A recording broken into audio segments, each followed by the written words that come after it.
Welcome to the channel. My name is Matthias. Today we're going to talk about Amazing Spider-Man issues 685 to 687, written by Dan Slott.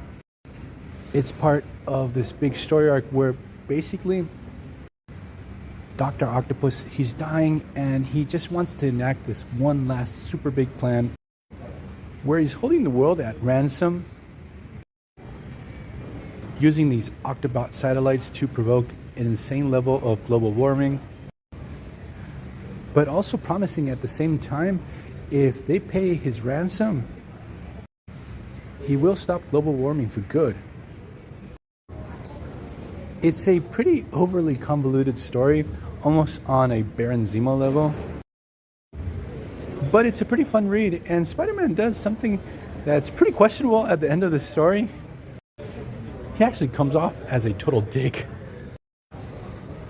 Also, during this whole story, Spider-Man's like very angry all the time, to the point that he has some friction with his allies, Silver Fox and Black Widow.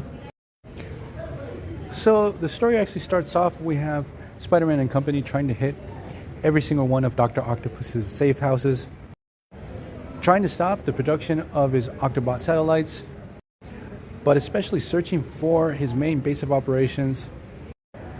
So now they're attacking this installation that is under the protection of Rhino. We get a brief battle when our heroes are able to take him down.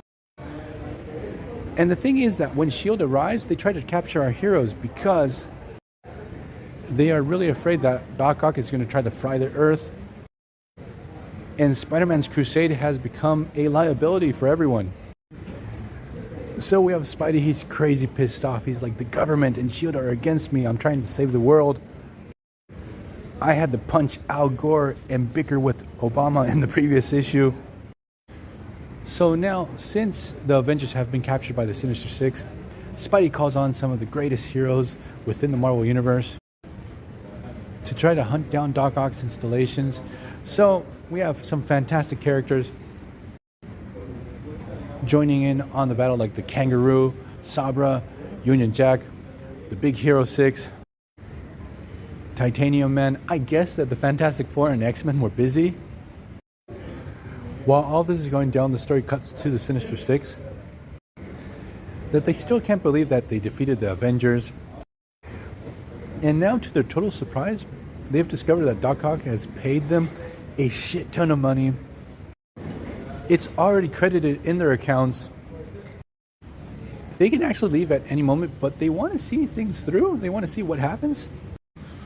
Then the story cuts back to Spider-Man, where it seems that Doc Ock has started this massive heat attack on one town, where Spidey and company were raiding one of Doc Ock's safe houses.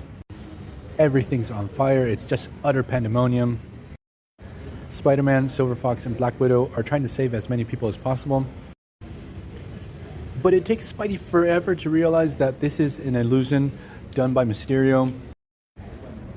It's just one monumental distraction to keep Spidey occupied and away from Doc Ock's main plans. Even the Chameleon chips in, posing as Dr. Octopus, and during this time, we're talking about tank version Doc Ock. He's like gigantic. The thing is that when Spidey finally realizes that he's dealing with Mysterio and the Chameleon, he actually gets Mysterio to switch sides because he tells him, look, Doc Ock doesn't have a plan B. He's going to fry the world anyways. And that money that you have in your account, it's not going to be worth anything.